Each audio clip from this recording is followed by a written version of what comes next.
Afternoon, everybody, and thank you for joining.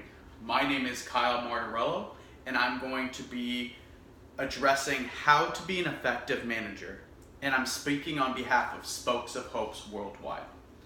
So again, let's go ahead and get started. There are 5 major functions of management.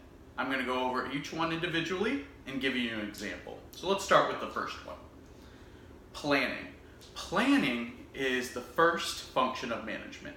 This is the focus of what needs to be addressed in the future and creating an action for them. Planning consists of setting something up for today, tomorrow, next week, and so on. It's the creation and maintenance of organizational and operational. Planning is important to know for when we forecast business. Important to management to define goals for the company's future and leverage resources to achieve those goals. Development of business and marketing plans. And when planning, think about what we do, for whom we do it, and how do we excel.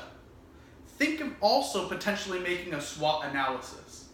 This consists of the strengths, the weaknesses, the opportunities, and the threats. A good example is the ABC company is having their first national sales call. In preparation for this call, Mike, the manager, will be focusing on working with his direct sales team on how they will present the numbers on the call. Mike plans out who will first talk and what they will want them to discuss. Since the numbers look good, he plans to address the concerns and the issues at the end of the conversation. So that's the first one.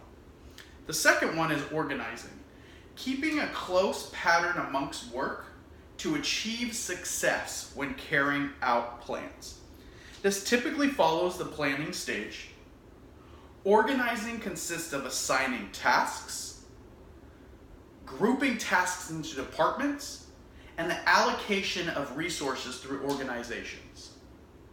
An example is a solar company is looking at how they will organize and build an array for a customer's roof. Mary, the manager, is organizing the steps of the plan and who will be doing that role. The first step has already been taken, and that is the purchase order. So Mary has now organized the distribution to send over the equipment and for the installers to be there the next morning for the install. Then she sets up the electric company to turn on the system, and lastly for the customer to give the sign off. That's the example of organizing. The third one is staffing. This is an important one. Sourcing and leveraging internal recruitment is key. Management will focus on who will be the right person for that job. Set up and conduct interviews, focusing on budget, setting schedules, and constructing a team with the appropriate skills to execute the project effectively. Example, Ken's a manager, and he's being tasked to build a team to run a construction build-out. His first task is to build a team and make sure they fit each role. Ken will leverage his recruiting team or some resources to find the best candidates.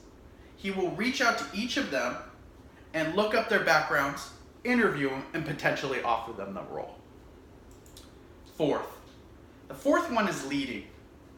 Assessing the situation and building a team to complete the task. Okay? So, leading is also defined as guiding. You guys are managers and leaders. So it is important as you will be guiding versus just giving instructions on every action. Managers should be leading by example. Okay, that's all of you in the room today. Here's an example. Cindy, being the manager, works for a distribution company for the computer manufacturing.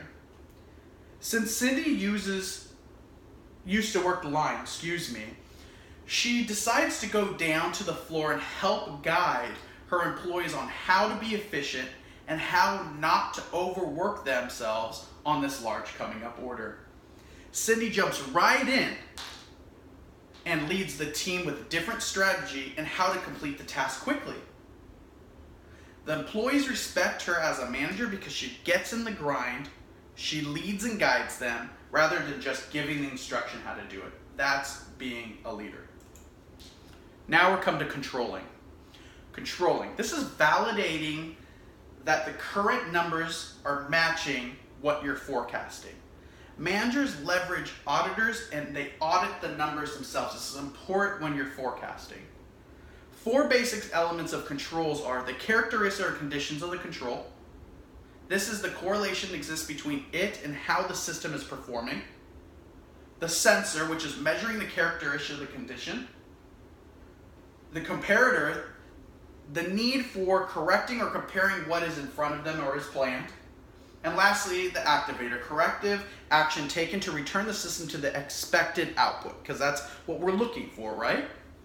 So an example, Sam's a manager, and he's about to turn in his numbers for the quarter based off his sales team's numbers. He wants to make sure the numbers are accurately forecasted and that he can comment on any deal or any value that he's bringing into that forecast. By controlling the validation of the sales numbers, he can talk to any number to upper management when he's called upon or asked. That's controlling your forecast. That's extremely important because that's what upper management is looking for you to deliver. So those are the 5 major functions. I'm going to go over 3 specific managing styles. These are really important when becoming a manager and driving your team for success. Directing. This is essentially telling employees what to do. The style promotes learning through listening and following directions. The strengths of this are clear goals, specific deadlines, people, and concise directions, increasing employee motivation and eliminating confusion. We do not want confusion.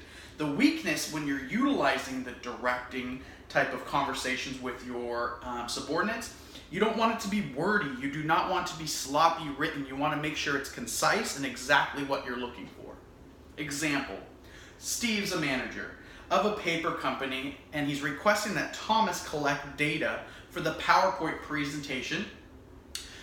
And the presentation is going to be brought up to the stakeholders. So Steve tells Thomas to do the research, collect the data, and input it into a PowerPoint with graphs, images, and sales goals. Steve then tells Thomas that he would like to be be fully collected and completed by the end of day Friday. You gave him what you requested and when the deadline. That's extremely important. Delegating. Delegating, folks. Managers delegate. It's empowering your employees. Managers transfer authority and responsibilities to the subordinates. Delegation tends to go from the highest level managers downward, right? You start up top, you delegate, you delegate, you delegate. You should always ask, what do you think after you've already delegated that task? Strengths. This gives the employee the ability to work through issues on their own, okay? Self-motivation and reward. They learn by doing. The weakness associated with delegating is a key weakness is the micromanagement. We don't want to lose control. This is where the manager does not delegate correctly and is forced to exercise extreme control, focusing on every project and every task of their employees. Today, we do not want to micromanage, we want to delegate. That's what's going to make you a solid manager. Let's use an example. A new product is going to be released in 4 weeks, and the time is essence, folks. Joe, the manager, knows that the upper management wants this to be taken care of ASAP, okay? And only wants the best people. So Joe thinks on his team, who can take on this challenge? So he goes up to both Jan and Mark. He tasks them to run this program because those are the 2 dedicated that he feels. Joe asks Jan to take care of the media release notifications and for Mark to take the distribution of the product. He delegated these 2 people to can do this job, and he presented it to them with a clear and concise information. The last one's called discussing, folks. As questions and listening. You want to listen, okay? The strengths. Open dialogue is key, okay? You gain the perspective of the employee versus what you are seeing. You're really listening. A key point is you need to hold out for 20 seconds. Ask your questions, sit there and listen for 20 seconds. That's what's really going to work with discussing. You need to make sure you're also incorporating everybody in the group, okay? Everybody has a voice and everybody needs to express that, because if you don't have that, that's where it breaks down. Let's use an example. So Pam's the manager and she's discussing with her team of 4. There's Mike, Jim, Stacy, and Paul. And they're trying to design a label, okay? Pam opens the discussion by saying, how's everything going so far? Pam being the manager. At this time, Pam's going to sit back and listen for the feedback of her team.